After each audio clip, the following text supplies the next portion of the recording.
I just want your thoughts on what went on between Oregon and Colorado. Everything that went on Oregon and Colorado, from Dan Lanning allowing cameras in pregame until the very end. Just your thoughts on that. I have a lot of thoughts. I think that let's start with this premise. There are fans and players and media that don't like what's going on at Colorado. They don't like the hype surrounding Colorado. Just like there were people that didn't like the hype surrounding Tim Tebow. Okay. But the group that dislikes it the most is opposing coaches. And I talked to these guys off the record. They despise it. They hate it. They hate the attention that Colorado is getting. They hate the fact that they know it's not going anywhere. They hate the fact that they know that this guy is going to be able to recruit at the top end of college football. They hate that 60 Minutes was there and that every show was there and that it's Deion all the time, everywhere. They hate it.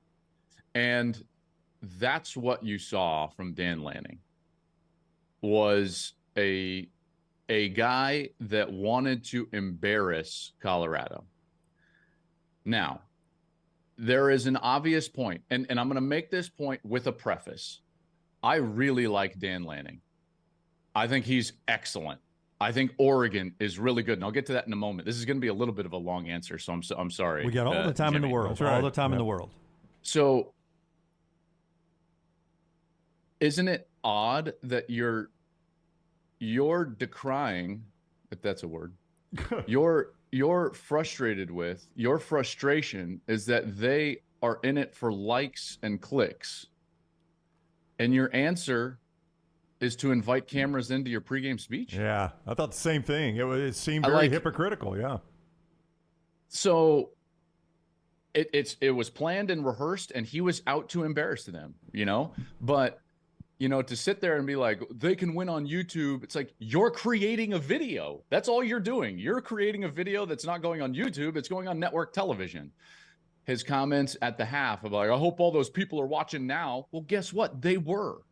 At least in the overnights, it was the top rated game of the day over Ohio State, Notre Dame, which is wild. Is that right? Bonkers. Yeah, that's crazy. In the overnights. Now, like the smaller markets have to come in. It might not end up being the top rated game of the day, but in the major markets throughout the country, the top rated game was a 5.3 rating, which is massive for Colorado, Oregon. It was a 5.0 for Notre Dame and Ohio State. And by the way, that's going up against Alabama head to head.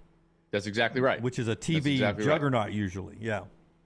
So now let's go back. So Dan has a plan, and he's out to embarrass them. And he's going to do it, hell or high water. Cameras in the pregame, talking about likes. It's like if that was genuine, there'd be no cameras in the locker room. If you're really in it just for wins, there would be no camera in the locker room. That was an obvious kind of point to begin with. Now the more subtle point, and I think this is the one that I'm most excited about. Okay, if you really think about it, Dan is a smart guy, really smart guy. And he wouldn't do that unless he knew. Like, he knew exactly what was going to happen. He watches the film. He knows not only his team, but he knows the opposition. And he's like, nope, like, I know what we have. Or else he wouldn't do that. Cameras wouldn't be in there. He wouldn't be barking like that unless he knew that his team was an above-the-line, excellent team.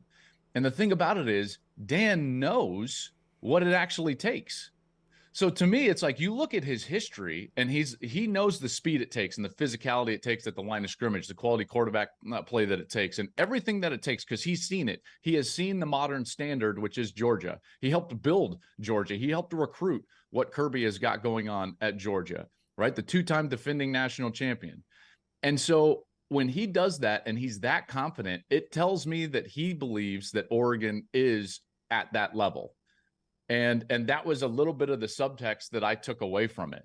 One, he hates what's going on at Colorado. He was also in it for the likes, and he is uber confident in a team, and he knows what it's supposed to look like. So maybe we should all be uber confident in the Oregon Ducks. And they went out there and did exactly what he intended, which was embarrass Colorado. And Colorado played terrible. And more specifically, Shedeur played awful. You like watching the tape in the first quarter of that game, there was zero anticipation. He missed some wide open throws and held the ball. And you can't do that in the small margin that they had as a 3 touchdown underdog.